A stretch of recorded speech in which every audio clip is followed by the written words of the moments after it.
So today we have Eji. He's been here before, and he is a manufacturer. He is steeped in the fashion industry, and this is something that is really close, really dear to his heart. We all know about the tariff issue that was going on in the world between the US and China. And in turn, China kind of did a backslip, slap around in your face kind of thing, where they actually professed on social media platforms about this big time brands that a lot of people enjoy, who do not tell their customers that a lot of these brands are made in China. And this pretty much got the social media platforms in a frenzy. So since then, Eji had been hitting me up, sending me messages, sending me articles, sending me links. And I finally said, let's talk about it. What do you think about that?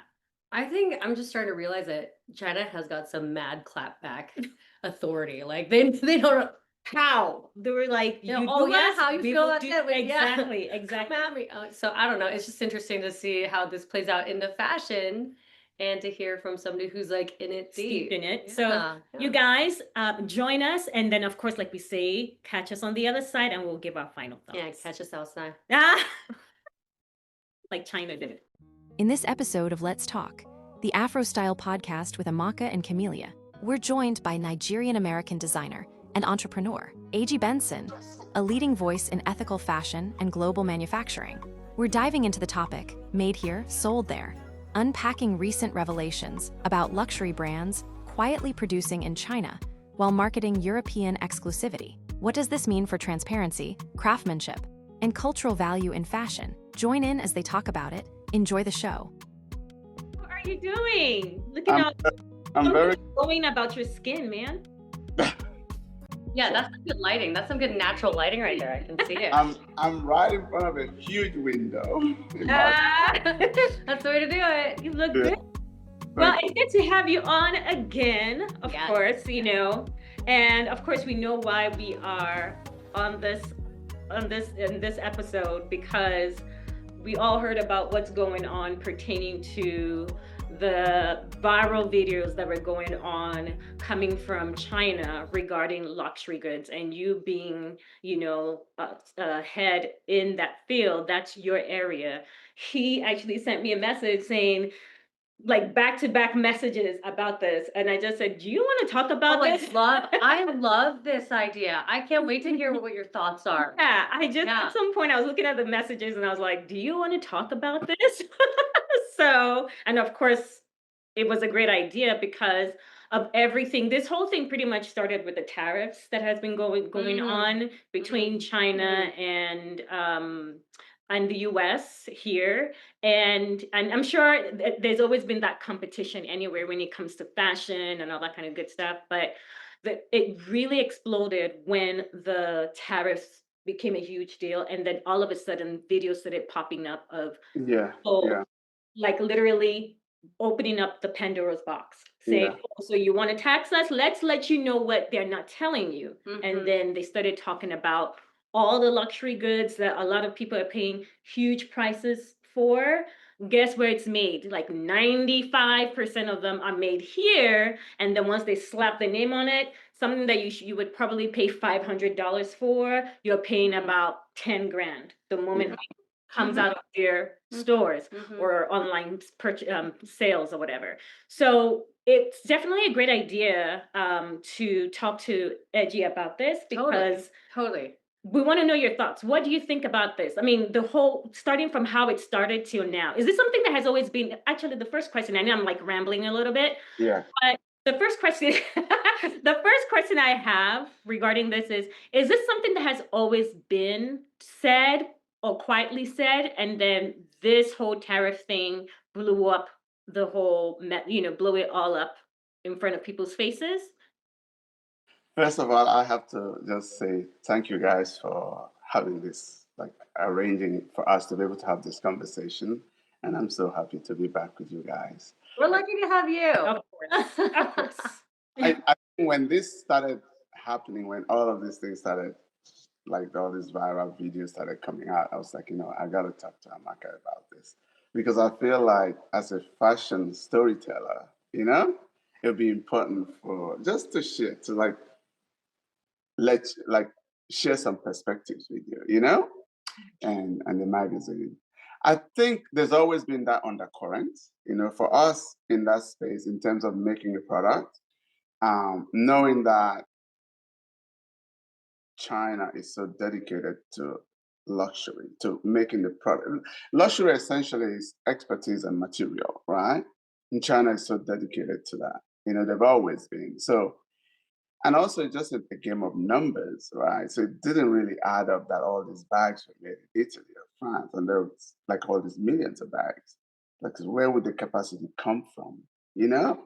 So where would be the people? Where are these people sitting and making all these thousands of bags? So it didn't really add up. So I felt like there's always been that undercurrent. On our side, I will, because we know who we work for, and we know where those products go, and we know where we make them, and the products have never had a quality issue, right? So I think on the undercurrent has always been there. I also felt like consumers have always had an inkling, Mm. Really? I Okay. I think there've been some curiosities because sometimes they go to buy the fakes and the fakes are just as good as the originals. I know someone who has a really great fake. It's not me. Um, I didn't look at you But because of that. I'm that just saying. person can beat this little bag up and Mhm.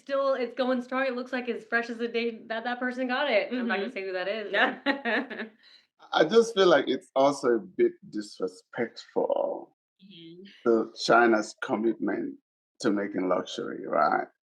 So you have this, let's say you've had this amazing bag, I don't know whether it's MS or whatever, for 10 years.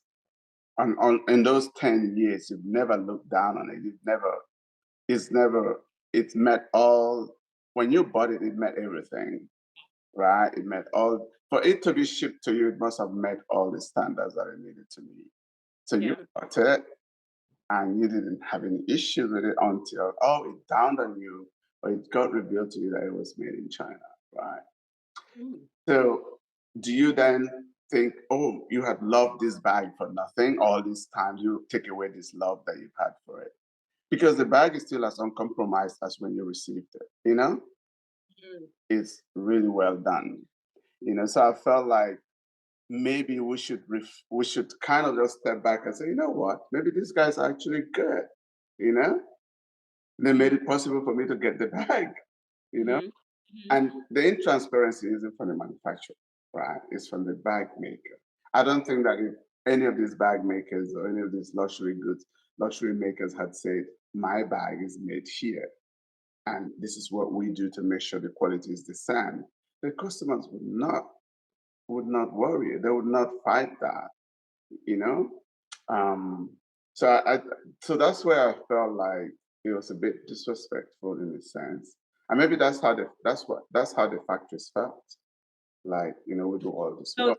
you're saying that the factories in China felt disrespected after, is that No, what it is? the thing is, like, if somebody owns a bag and then later on found out it was made in China versus made where it was supposed to be made, right? Then that would be a disrespectful thing because they treasured this bag. But at the end of the day, who cares? Because you still love the bag. Why should you love it any less? Well, actually, I think people do care. People do care because I'm not saying it to be disrespectful. I think a lot of the times when people think of some things made in China, again, I'm not going to generalize, but I would say some people would look at China as the fast fashion, right? That's where fast fashion comes. So if not just bags, even in clothes, you can see this. For example, you can see this dress that someone made wore at the Oscars become such a huge deal. Give it 2 to 3 business days, you're seeing a replica in on other sites, Yeah. and a good chunk of them are made in China. So Well, some people may have an issue with that. I think for me, it's almost like the blood diamond effect too, where it's like you put your trust in a brand to not just make this thing well, but maybe make it ethically. Mhm. And once you start having like like there are unethical manufacturers out there that are having like maybe not pay taking care of their workers, or Mhm. maybe like underage, like this has been known in the past, Mhm. like I'm not going to name a brand, but they were making, Yeah, yeah, no, I know. I'm Indonesian, let's just go from there, right? Mhm. So we trust these brands to be doing things in ways that are ethical. So for Mhm. me, I don't mind the idea of a well-made fake. I mind the idea of an unethically made fake. That's kind of where, if I'm paying top money, I want to think that there was no pain, or that there was no hurt in the process Mhm. of, I don't want to carry a bag if it means like some kid had to give up their childhood to sew it. Mhm. Mhm. But I it feel happens like now. It does happen now. All the time. Yeah. It I happens. mean, God. But I when think we're a brand, we expect it to be better than that, right? I think there should be a streamlining of thought around this issue, right?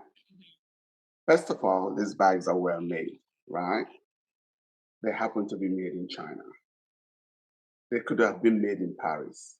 They could have been made in Italy. But at the quality point, there was not a difference. The customer accepted them as made in Italy or made in France, right? So Mm. that gap didn't exist. But there's a perception gap. Like we have been led to believe on the luxury end that unless it's made in Italy and in France, it is not true luxury, or made in Europe somewhere. But we also do that negating these fundamentals. Where's the population in Europe to make these millions of bags? Mhm. And if the Europeans have themselves invested in more capacity, um, uh, in economies with more capacity to develop products, that's an investment they did, To be honest, there's no way MS or Vuitton or anybody would make a bag in a factory that they've not really invested effort or money to get the standards to their level. There's no way. I Mhm. mean, the Nikes, the Adidas, and all, they have huge investments in China. I mean, we just put down like $50,000 to get a machine that makes handmade bags, the interpretation of handmade bags, right?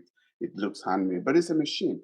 That's investment, right? Yes, and a machine needs to be housed, it needs square footage, and if you're in a country like Italy, like the amount of space you have is to some degree limited, right? To have a Not big, even the space, But it's the expensive. skill set. Where are you going to get the people? yeah, the people. Exactly. The Exactly. people, the money, it's expensive. Quick question though, is there like a percentage rule? Like if I'm making a bag, can I make it 49% in China and 51% in Italy and call it an Italian bag? Thanks for tuning into this episode of Let's Talk, the AfroStyle podcast with Amaka and Camelia. If you're enjoying the conversation, be sure to subscribe to our podcast on Spotify and YouTube for new episodes and exclusive content. Stay updated on the latest news, insights, and behind-the-scenes peeks by following us on social media or emailing us at info@afrostylemag.com. We're always on the lookout for inspiring guests, fresh perspectives, and exciting collaborations. Reach out and let's connect. We'd love to hear from you. Now back to the show. Yeah, you can do that. But I really think we need to divorce ourselves from this whole idea because it's not even practical. It doesn't even work. So let's say I make a whole bag in China, and then Italy stamps the label on it, and then it's made in Italy. For one, it's abusive to the Chinese guys who made it, you know, and also it's intransparent, you know. I feel like the bag company can actually be very transparent and say, we are heavily invested in China in line with how we produce our bags, and our bags are produced by our partners in China. There is no way the customer would say, "Oh no, I'm not going to pay this much amount of money." The only reason where these costs are being revealed now is because, to some extent, maybe the factories feel disrespected. You know, I think that's what it was. Oh, yeah, Yeah. by coming in front of social media and being like, "Hey, by the way, that bag was from us." Yes. Yeah, for sure. They obviously, because the tariffs was meant to be used as a FU to China. Mhm. And yeah, China in turn said, okay, while you're effing us, we're going to do like or uno or whatever. And they say, Reverse a Putin. yeah, uno reverse. And they're like, not only are we going to tariff you, we are going to tell you that that bag that you've been posing around on the red carpet is actually by us. That's the thing. I And mean, now everybody is like, whoa, yeah. really? Before you ask question, the question I do want to ask is, what has been the response from a lot of this brands? Mm, So you see, that's the thing. The response should actually tell you Mm. what they didn't do anything. They didn't sue anybody. Mm-hmm. They didn't go on the papers to say anything. They just receded to their silence. Because if you respond, you have to tell the truth, right? The Okay. truth is that we all know the truth, though. The Mhm. factories were truthful, they did not lie. So the brands can't really engage in that conversation because it will mean you have to tell the truth. Okay, if it's made in Italy, show me your factory, right? So if they responded, then it will really drive customers to want to see the truth. Mhm. But by not responding, they've allowed it to blow away. I think it's blowing away gradually. You know, to be honest, I feel like the fear was the truth. And if they let it blow away, then the truth doesn't have to be told. It can just be we can we can we can we can we can accept it, like psychically accept that it's that's the truth and just move on. And I think that's one way that they rode the wave. I didn't see anybody come out like really strongly to say you violated this or whatever, or like this is the truth. That is not the truth. Because the truth would have cost them a lot. It would have cost them proof. It's like, it's like almost like a deposition. They have to show the truth. If they, Yeah. yeah. So I think that it's blowing away. I think my biggest fear was perception, right? For us being a luxury manufacturer, we wanted because luxury is just an aspirational thing. Because you could buy a $2 bag, but you decided to buy $1,000 bag because of how you feel aspirationally that you've earned this bag. This is your next level now, you know? Yeah. mm, So luxury is driven by aspiration. Aspiration essentially is perceptive. It's like a perception. So I was worried about I wanted to see how perception change would be. I still think that up till now there's a dent in the perception. I feel, mhm. like if I saw someone with a MS bag at this moment, because it's still like blowing in the wind, I don't worry because it's made in China. I worry about how much was charged and how much lies were told to sell the bag to the customer. Mhm. Mm, mm. It's kind of crazy. It's kind of like when you think about our economy, so much of it is confidence, like aspiration leading luxury. It's Yeah. it's such a transient thing that can be like blown away like this. But I feel like at the end of the day, luxury is luxury. Like just by not responding, it is going to be forgotten. Most likely it would. It would be something because I haven't seen that online anymore, At least in my opinion, you, Edgy, I know that's your area, so I'm sure you're still paying, you're still paying attention to that. But I would say, and you can tell me what your thoughts are. I would say that yeah, there's obviously the shock of it all, but at the end of the day, I think consumers would be again, I like to say use the term phrase. I don't want to generalize. Yeah. I think a good number of consumers would be like, you know what? Hey, if you got your bag for 5,000, I can get it for 250 over here. I will go for the 250. No, Like, because especially with that is so true yeah, too. because That's so I just feel like with the way the stock, true. the economy is going, man, if I can save that additional how many thousands in my pocket and buy something close enough to that, and the truth has been all over the place and people are coming to find out, do you really think that people that would stop people from saying, you know what, I don't care, Oh, will stop people from going to those stores, or I mean to buy the cheaper mhm, versions? You get what I'm saying? Because yeah. I feel like at this point, now that the truth is out there, that may not make people feel uncomfortable, at least for those who don't care.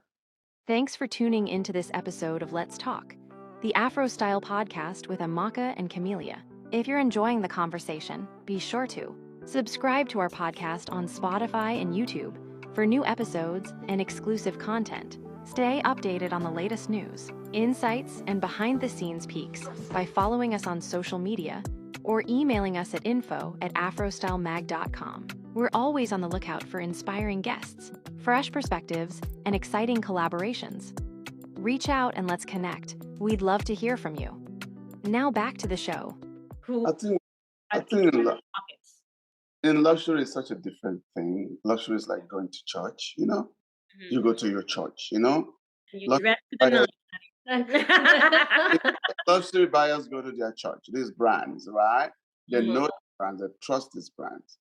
I think so long as the brands remain transparent, see, luxury likes mystique. You don't have to know where it's like all the intricacies of making it, you know? Now I think a bit of that mystique is blown away a little bit. But Mm, the luxury buyer is still wanting to pay that price because that's what defines luxury for them, you know? Yeah. If the bag is cheaper, they're not interested. It doesn't matter how good the bag is, you Mhm. know? So the luxury buyer is not bargaining for pricing. They're bargaining for a name, for a badge, yeah. for an identity that that bag gives them. So this dent is really on their identity. The pricing will remain the same. It's just how do you feel, and that's why I feel it's so bad. It's like it's really not customer friendly for these brands not to have revealed, at least in snippets, to tell her, begin to weave their manufacturing, their countries of origin of manufacturing into their brand stories, eventually, like gradually, Yeah. with- so that the customer eventually starts to take it in because the quality is amazing, you know? So what are you so ashamed of? It's made in China. What is China known for that you are so afraid of it? They're known for the bag you're carrying. I think it's just the stigma. I think there's that stigma. Again, I kind of, in my opinion, I think it's that stigma of fast fashion. So it's that idea of if I go and buy something that was made in China, by the time I walk out the door, I will see about 20 other people with that same item. I think that's what it is, in my opinion. But for again, and you have a point in terms of the people that have the money that like the idea of luxury, the mystique behind it, will not care, right? They will still go buy it.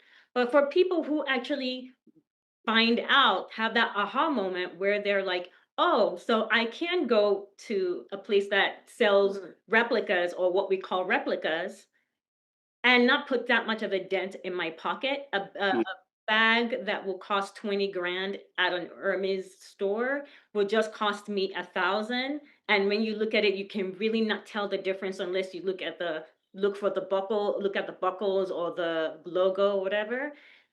People, I think a good number of people would not mind going. It's funny. You know what's really ironic about all of these things? The Chinese are very clear about where the components of the bags come from. Yeah, mm, yeah, they are. In the Oh, video I the saw, leather comes from Italy. The pool comes from this. They're very generous with that information. So if the brands had been that generous to say our trims are from here and here and here, our actual assembly is in China or something, nobody would have nobody would have bothered. I feel like there's a whole miseducation. Like because the brands didn't care about educating their customers about the product itself, where it's made, how it's made, you know? Like to really make the buyers of these products owners of the like real custodians of how the bags are made. They didn't do that. So now it comes out, not from them. They did not control this narrative anymore. And so now it's like China, the stigma about China, right? Actually, fast fashion and China have long separated because China is now the premier manufacturing destination for luxury. It's no longer the premier manufacturing for cheap goods. You know, you, okay. you can go you can go to Bangladesh, you can go to all these other outliers, but in China, their manufacturing is so mature that you're not going to pay that cheaply anymore. Yeah. So people are looking for cheaper places to make goods. So I mean, the fast fashion thing with China was there in the beginning, Okay. Okay. Mm. Fast fashion itself continues to seek lower prices so it can stay competitive, right? Mhm. So, I mean, of course, it's there in organized fast fashion environments like Shane, you know. Yes, they still manage to do how they do it as cheaply as they do it, but they're also in different. They're not all in China, you know. So I just I feel sad because as a manufacturer of luxury, where our facilities are in China, where we know we're delivering luxury to a lot of brands, we never encountered any issues, right? And now suddenly there's this. But it's also played out very well. Now the world knows that these things, that China is a bona fide luxury manufacturer, you know? Yeah. Yeah. Yeah. So they pretty much, I guess would have to look at the bright side of things in the sense that people now know that those luxury items are not necessarily, they may not be from made in Italy, but they're made impeccably well in China, and you can I, still use it, and it would look good. It doesn't take anything away from you. I mean, the reality is that they have been made in China. The Yeah, bag you yeah. carry right But it now. has now come to light. Yeah. So it's Exactly. just more like, I'm sorry to be blunt, Mhm. get over it. That's the way I'm looking at it at this point. Yeah. Kind of Yeah. like get over it. I know, but if you're the person that bought that $30,000 bag, you're gonna have Oh yeah, for you're those gonna- they'll be So I like, want to ask you that's guys a question though. This is my befuddlement. Okay, so you have this bag you bought $30,000. You paid 30,000 for not it. that I couldn't even fathom No, that. but I'm Maybe saying I had if it was a drop in the well, I would do it, but that's the whole well right even now. if I had that much money, I'm sorry, I'm not putting 30,000. I'm But go ahead, saying go ahead. I'm saying if you bought this bag for that amount of money and then you found out the bag was made in China, like you loved that bag until that information came out. Mhm. So what is it now in this revelation that makes you unlove the bag? You I feel know. No, That's okay, the so funny thing. the idea is status symbol. You Yeah, buy luxury, it's true. aspiration, status symbol, True. and now your status has been, I don't know, put over like a sand trap, like quicksand, if you will. And it's just like your ideas in your head. I don't know. Like I'm not this person, but I can only imagine that it just kind of devalues The your bag all idea of of a yourself, sudden. your ego, your And then they'll be like, you know what? I don't like this bag anymore. I'm like, do you want it? Hell yeah, I want it. I'll take it. I was See, like, this is where I feel like the brands have made such a big mistake to mhm. to make the buyer feel that way because they should have managed this better. Mm. If they had come up front with this information, there's no way the buyer is going to feel that way. You know, there's no Mm. way because China is not. You can't stigmatize China. You can't relate China to poor quality, to cheap goods. You know, but they've managed to do that, and now this revolution has devalued the bags. You I know. mean, they started this whole thing of, okay, yeah, fast fashion, and they built themselves up to be the go-to. Oh my God, look at the Right? electric cars. The They're killing it. electric cars, Yeah. they have built Yeah. themselves to that point. So there's a reason why they're looked at as one of the leaders when it comes to Manufacturing. manufacturing a lot of things, because they have been vigilant in what they've been producing, regardless of how Mm. small people may Mm. think of them. And I'm hoping that, let me ask you this question. How are what place, two two questions I have. One, what are these brands now doing? Are they looking to other countries? Those Are they looking to countries in Africa to say, hey, let's start building? So because Africa has the ability, but they're not even looking at them or giving them a chance. What has been the Mm. I mean, you already answered that anyway, but what do you think their go-to now is, or are they just leaving it as is?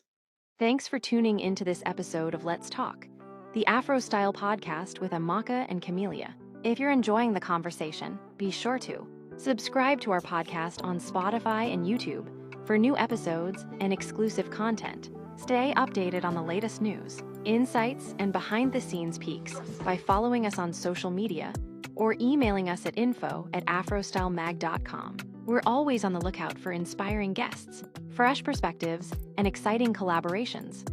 Reach out and let's connect. We'd love to hear from you. Now back to the show. See, there's something around about luxury that is so important to understand. Hmm. When you make luxury, you don't have all the choices in the world, right? So if you move your manufacturing to, say, another country, you have to reinvent all of those standards that had already been established somewhere. You have to really reinvent them. And it will take you time to chew them, make sure they come perfect. It will take you years to get to the quality that the customer was used to. Now you just uprooted yourself. So luxury manufacturers, they don't brands, luxury brands don't change manufacturing that easily. So Got it. if, to answer your question, they're not doing anything. Yeah. They're not doing anything differently Well, because this they can't. Yeah, Mm. this brings up a really interesting idea. I mean, with all these tariffs, the idea is to bring manufacturing back to America, but it's the same problem. To get to the same True. standard of quality, to build the facility and then train all the people, it just It's that would take money. money, time, Yeah. like it just it's so impractical. So I think for America, it's very, very easy to understand why it's not possible. Mm, Why would you make a t-shirt in America? Americans want to pay $10 for a t-shirt, you know? They are the highest end, you pay $600 for a t-shirt, whatever. But if you made a t-shirt in America and you paid your worker the minimum, the expected living wages, it will cost you for a $10 t-shirt, it will cost you at least per hour. It will take 3 hours at least to make the t-shirt. mm. Paying your sewer maybe $30 an hour, $21 an hour at the low end. You know? And you've got your quota, you've got all of this, you've got your electricity and stuff. It will cost you about $500 to make a $10 t-shirt. It doesn't make sense. There, It's so there are some areas though where America can't produce, like the okay. big ticket items like iron, steel, whatever. But when it comes to consumer products like paper cups, t-shirts, clothes, for one, we don't have the skill, and those things need mass. Like they need scale in production. We don't have those skills. We don't have the population to even teach those skills to. So how are you gonna even do it? You- Isn't it just so ridiculous that it costs less to ship it from the other side of the world? Like, Yeah. Than to yeah, than crazy to to me, do it man. and ship here. So what we'll say, so to kind of wind things up a little bit, down a little bit. So what do you want to see? What lesson do you want to I be want teach on this issue, and what would you want to see I going? think the transparency, especially as for us in Africa, we're trying to grow manufacturing. We want people to feel proud that they manufactured in Africa. You Yeah. know, Mhm. and we're going to meet the standards. We're definitely going to try to meet the standards, do everything to meet the standards, but don't hide it. You know, that we made it in Italy, we made it in Paris. Let's just be transparent. Yes, the fabric is made in Italy or Portugal.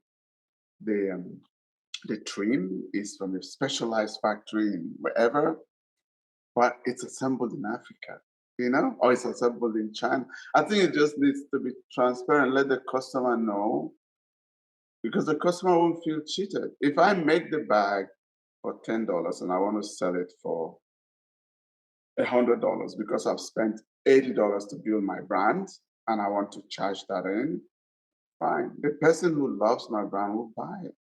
You know? Mhm, mhm. Like I'll tell you a story. We make a particular hoodie, right? Just a hoodie. We make it for three customers, the same hoodie. So the customer in Italy sells it for, I mean, I can't say their name, but they sell it for $1,900. Same hoodie. The Canadian company sells it for 250 Canadian. The American company sells it for $442. It's the same thing. They all pay me the same amount of money, which is Mm. like $38 somewhere around that. See? But the Italian guy probably would say it's made. I mean, well, it's an Italian brand. They would not say it's, you know, then I mean, it still says made in China, to be honest. But the customer is still buying it because they're buying the brand. Mhm. The Yeah. customer has no issues paying your money if you just told the truth. Got it. You know? So I think what we need is just a bit more transparency and also respect for where the things are made. Gotta respect it. These people are, there's so much investment in making things. Just respect it, Yeah. you Yeah. know? Yeah. Well, this was a great conversation, Edgy. I didn't know where we were going to go with this, but I was like, there's a lot that we've learned from you and the whole idea behind it. We hope that, things would get better in terms of people's responses to this revelation. I honestly think people are gonna it's gonna kind of like fade away because at this point people are like, okay, and so what? Yeah, the people who are going to have an issue with it, the people who are buying the brand, as you say, they may have an issue with it. But I think a good number of people will just let it go and folk because they like the brand. I'm thinking. I, there's no way a Hermes buyer, who is a Hermes buyer, is going to say, I'm going to stop buying the bag. Yeah, yeah, yeah. They're not going to say that. So, thank you so much, Edgy, for educating us. Educating. Yeah, a little education for the day. Thank you so much. Add anything to that? No, this was so fun. I mean, we pew pew pew. We could talk for hours on this. Yeah. But it's so nice to talk to somebody who is so steeped in the industry with an even-headed mind about it. Like, hey, at the end of the day, like, there's just so many pieces to the entire puzzle. So thank you. Yeah, that comes to your doorstep and you enjoy. So thank you so much, Edgy. I really appreciate you. I'd love to have you again next time when something else blows up so you can come educate. Thank you so much, man. Thank you for joining us. Enjoy the rest of your day. All right. It's a pleasure. Bye. Bye. Final thoughts. You had a lot to say on this topic. You came in and you're like, go, systems, go. I've got 2 weeks. Honestly, when he sent it to me, I was just like, okay, Edgy has a lot to say. I really thought that. But then as I started thinking about it, even yesterday, he sent me his thoughts and everything, and he asked me what my thoughts are. I was like, well, this is what I think. But I really, as I thought about it, I was like, you know what? Instead of just coming to mind, like, you know what? This is something that we don't think about it until it's really in front of us. And then we start to say, oh, wow, this does make sense, or this doesn't make sense. Like, why would I go crazy because an Hermes bag or Gucci bag or whatever that cost me 10 grand? I like he said, if you're so focused on the money, then hey, fine, give it to whoever. But if you're focused on the brand, and this item has lasted so well and it looks good on you, flaunt it. Well, I don't care. Yeah, right? I mean, the thing is, there's so much tied into a bag. Like, you just don't really think about it, and so much of it is like an idea, and then like there's this weird, like, subtle, like, racism thing going on, being like, oh, this was made in a different country. But then, like, the idea of luxury is just like, it's so interesting when this trapdoor opened up underneath these expensive bags, and now people are having these very visceral reactions to it. Like, I love that we could literally talk about this over a 4-hour lunch at this point. But we're not going to do that to you. Not today. But I mean, I was like this point, like, yeah, and Edgy could keep going. He was ready to. He's so passionate. Yeah, you see the passion that he's talking about, and as he's talking about it, and he can just tell, like, you know what? Just have respect for the people that bring the stuff you love to your table. That's true too, because the people that make it, those artisans, they deserve recognition. They deserve it, and they're probably paid ass. I'm thinking maybe a good number are paid ass, not the good kind. I probably shouldn't have even said that. I should have just seen that coming. Don't you edit that out? I'm not. No, but the thing is, this is what, because I see this like in Southern California. You love tacos, you're racist against, Mexicans, and it's like, hey, you can't hate, like, you can't hate the culture or the people from the culture that made the thing that you and then so enjoy the fruits of their labor. So, and honestly, the bag should be more coveted that it's this global collaboration to get this purse on you that came this trim from here and this leather from there, and and that's why the whole idea when we mentioned Africa is like a lot of this African inspired looks and African inspired stuff. A lot of them will go to Africa, to the countries, have their people make whatever it is that they're trying to make, and then bring it to the Paris runway and everything, and then you guys turn up your nose because it was made in some country or Louis Vuitton is not there stitching your bag for you. Sorry, honey. they're not. So to me, it's like, accept it, respect it, rejoice in it, because the amount of time, the amount of money, and then also the craftsmanship that from the people who make them, be it in China and somewhere in Africa, somewhere in South Asia, wherever it is, they're taking their time to bring something that is I guess personal to them to your doorstep. And I think what Eji really said, which stuck out to me, is have some respect. And also the brands, don't be afraid to be transparent. Teach the people what it is that they're buying, other than this looks good on you, girl. Oh my God, I that know, belt but is. you might lose your racist customer base. That's the only Then thing. there were never. That's to me. Honestly, I mean, it's easy for in me an to say ideological, because, I know we're but idealistic, it is that there's some brands that encourage their salespeople to say, teach them what it is. I like Other that. than I like that philosophy. yeah, just teach them, tell them what it is. Why was it made here? What's the history behind it? I think sometimes if the people don't like it, they don't like it. But if they're able to say, you know what, I appreciate the history, I appreciate the story behind it, the craftsmanship, I'm going to buy it. That to me, I feel makes you feel good, because I sold it not based on it looks good on you, girl, but here's the story behind this and why you should buy it. So I'm hoping that people take from this, not the whole idea of the money behind it, but really the story, the personal craftsmanship behind it, and purchase the item. And if you don't want to spend that much money, okay, then go down to the other side and just buy it for Fashion. That's fine. It's how it makes you feel. Yeah, exactly. It's about how it makes you feel. Thank you guys so much for joining us. I did talk quite a bit for this one. I told you. Right? Thank you guys so much for joining us. We hope you learned something like we did. Eji, thank you again so much for being a part of the discussion, for, hitting me up, letting me know you want to have this conversation. And I am glad you did. Until next time, everyone, enjoy the rest of your day, and we'll talk to you again. Bye-bye. Bye. Thank you for joining us on this episode of Let's Talk, the AfroStyle Podcast with Amaka and Camellia. We hope you enjoyed it. If you missed this episode, you can catch up on YouTube and Spotify. And be sure to subscribe, comment, and email us at info@afrostylemag.com. We'd love to hear from you.